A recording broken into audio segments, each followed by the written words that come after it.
Hello and welcome to the Capital Bridge Show. Of course, if you're listening to this or seeing it for the very first time, this is a show that is going to be bridging you to the opportunities, the countless opportunities in the capital market, of course, of Rwanda. My name is William Evans, and today I'm seated down with the CEO of Capital Market, Mr. Thapelo. Thapelo, yeah, right? Yeah. Yes. I'm seated with Mr. Thapelo. Thank you for sparing time to speak to us. Thank you for having me. Well, I'll just go in. My first question to you is to understand the capital market's mandate. What is Rwanda's capital market authority mandate? The mandate of the Capital Markets Authority in Rwanda, in basic terms, is firstly, we need to be assisting government or the financial sector to formulate policies and legal frameworks and rules that enables the capital markets to grow in Rwanda.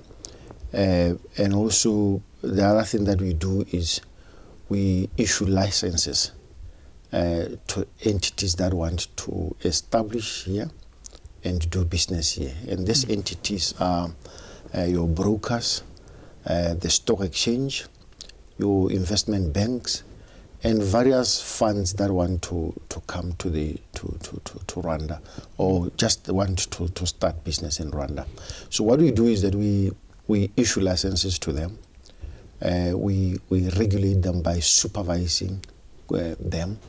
And also the other thing that we do, which is also very critical, is we develop we are in charge of development of the capital markets in Rwanda. It's just the general work of making sure that Rwanda as a country, its capital markets is actually well functioning and is actually developing. Well, I'll just speak on one of the mandates, which is policy frameworks. Yes. And of course, people that know capital markets know that capital markets and the operations and the trust and the clientele, everything is around the frameworks. How are you aligning global-based practices, but also as you align global-based practices, but addressing Rwanda's specific needs when you're coming up with the frameworks and the regulatory, First, we are a member of the ISCO. ISCO is an international body that regulates the standards of capital markets. We're an associate member. And us being associate member means that we need to conform to certain international standards and principles that we look at. And when we design the laws and the regulations and the guidelines for regulating our market in Rwanda, we look at the international standards as a benchmark, but we are also a member of the East Africa community. We also look at the standards in East Africa, and we also make them relevant to the standard of the level of development of the market, so that we are not extremely too detrimental to the growth of the capital markets, but we are able to enable growth of the market. We issue rules and regulations that doesn't stifle the growth. Sounds like a very complicated process. One would wonder, for example, how many bodies have so far been approved? How many have you given the license or the approval to go ahead and operate in the Rwandan market? But also, if you can speak to a bit of the process, what is the vetting process like? Yeah. What do people go through to actually get certified or approved to operate? Yeah, we have one licensed and approved stock exchange that is operating. That we supervise and regulate, which is the Rwanda Stock Exchange. We have one commodity exchange that is operating in Rwanda, and we have a number of brokers, I think around 6 or 5 brokers operating in Rwanda. We have a few investment managers who manage assets on behalf of clients, more than 5. And we also have a number of unit trust managers. Unit trust managers are the people who collect the money from the members of the public in order to manage or to grow their money in simpler terms.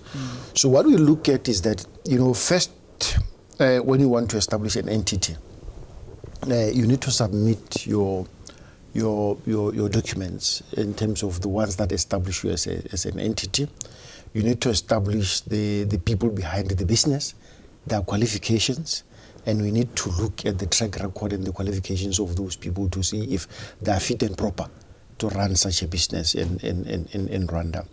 And then the other thing is that over and above that, for things like funds, what we do is that when you want to raise money from the public or from any other person and you are based here, we are the only entity that actually authorize you. So we look at what we call a prospectus. A prospectus is actually a piece of information that explains how you are going to be getting money from the public, how you intend to invest that money or use that money, who is going to be in charge of managing that money, what is the qualification of such person, what is the governance, how are you going to manage yourself, govern yourself behind such entities. So we look at all these things, and when we identify any gaps in the document, we point out to the people who are offering applications in order to fill up the gaps before we can do the approval. It's only that after you have fulfilled certain set of predetermined principles that we actually admit you to practice in Rwanda. And remember, based on the main mandate that we are the ones who make frameworks. So the framework is already there. What you do is that you need to conform to the framework, and you are checking your applications against the framework. Someone comes and they go through that entire process and everything is tick, tick, tick, and then they are approved to operate on the market. And maybe in the process, one would want to know what measures, what mechanisms are in there to protect now the investors. Yeah. You've looked at the people that want to operate. Yeah.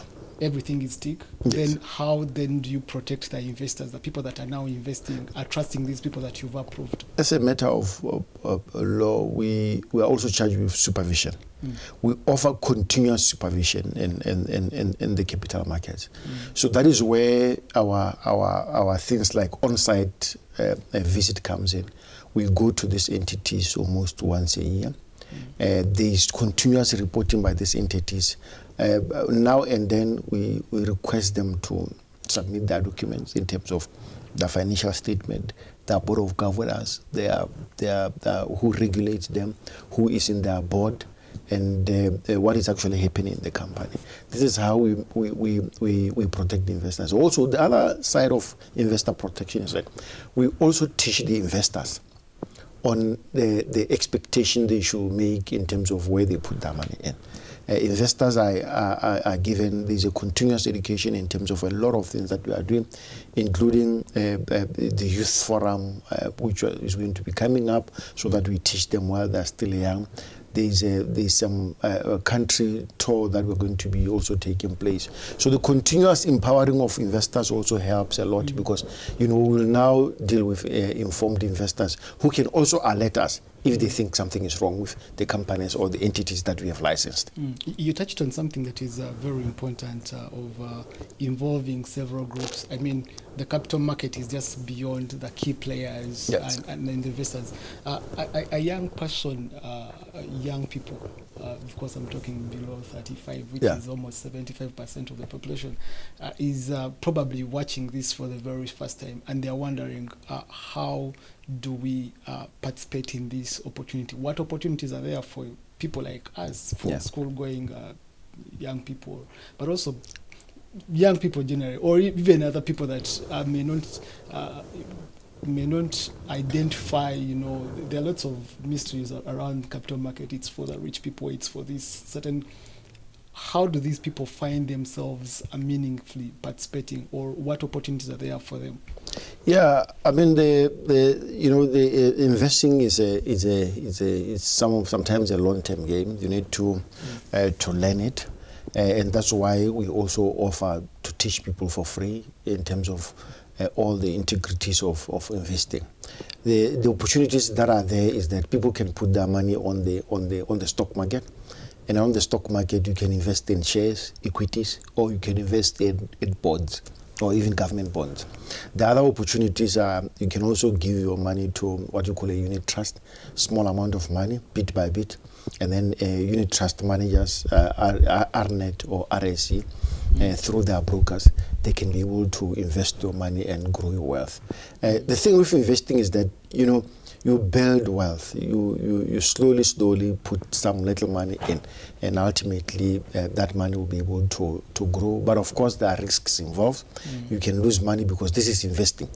The companies might fail, the companies might not offer dividends. But the good thing is that when you invest in the market, you are actually having a share in the growth of the economy.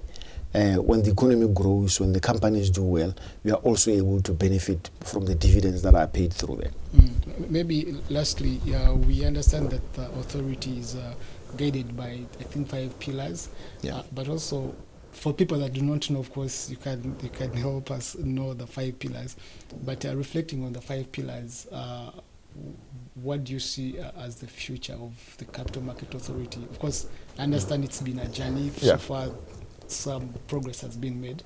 So, banking on the 5 pillars, what's the future like? Yeah, I mean, the 5 things that we have put up as CMO Rwanda to develop the capital markets. Number 1 is the continuous development of our legal and regulatory framework. We need to pitch it to good, acceptable international standards, because we don't only deal with people in Rwanda, we also deal with attracting money from outside the country for people to invest in Rwanda so that the Rwandan economy can grow. That is the first thing. The second thing is that we need to make sure that we develop the products that are offered, the investment products that are offered in the economy. And by developing the products that are offered, number 1, you offer the companies to be able to raise capital through those products. And number 2, you offer investment opportunities for people who might want to invest in those products. So to diversify products in the market is also a core pillar. The third thing that we want to do is that we also want to increase our investor base. We want to get as many people in Rwanda as possible to invest in the capital markets in Rwanda, and even Rwandans in diaspora to also invest in the economy of their own country. But most importantly, because it's a market is composed of different market players, we also want to get some international investors in Rwanda, because for the economy to grow, it needs capital. And part of the capital, which is nice to grow companies, is foreign capital. We want to get that right, and it's one of the things that we want to do quite well. The other thing that we want to do is we also want to improve the IT infrastructure. We need a robust IT infrastructure which will act as a conduit, as a way for people to invest. For people to invest, it needs to be easy. And for companies to raise capital, it also needs to be easy. So if we are IT-based, you are able to have or to create platforms or ways in which people can come into the market or also exit if they want to sell their investment. It needs to be easier. And IT enables that. The other thing, lastly, is we want to be a very innovative market. Allow those sandboxes to come in to test their product, allow a lot of innovation to come up into our market. So we are looking forward to be a very innovative market. That is why we have a regulated sandbox in CMA, which is doing quite well. I think that a number of companies, more than 2 or 3 companies that are already in the sandbox, and will allow them to grow over a period of time. So those are the 5 top things among many that we intend to do in the medium to short term. As we come to the end of this show, there are people that are watching this for the very first time. As the CEO of Capital Authority Market, of course, I want you to look straight in the camera and give them that message, whatever message you have for them as we come to the end. So I think my message to everyone is that, if you have companies that want to grow and are looking for capital to grow, you must utilize the capital markets. And number 2, if you are an investor that want to put aside that extra cash for you to save or for you to grow, come to the capital markets and look at the instruments and opportunities that are offered by the capital markets. So it's a 2-sided story. Yes. Thank you so much. We appreciate it. Thank you so much. And of course, that brings us to the end of tonight's show. But before, of course, we call it end, you've noted that the capital market, there are lots of opportunities for you. There are lots of opportunities for you. The market is free. I'm sure you've learned a lot of things. Of course, I'm your host, William Evans Mtabazi. See you next time. Thank you.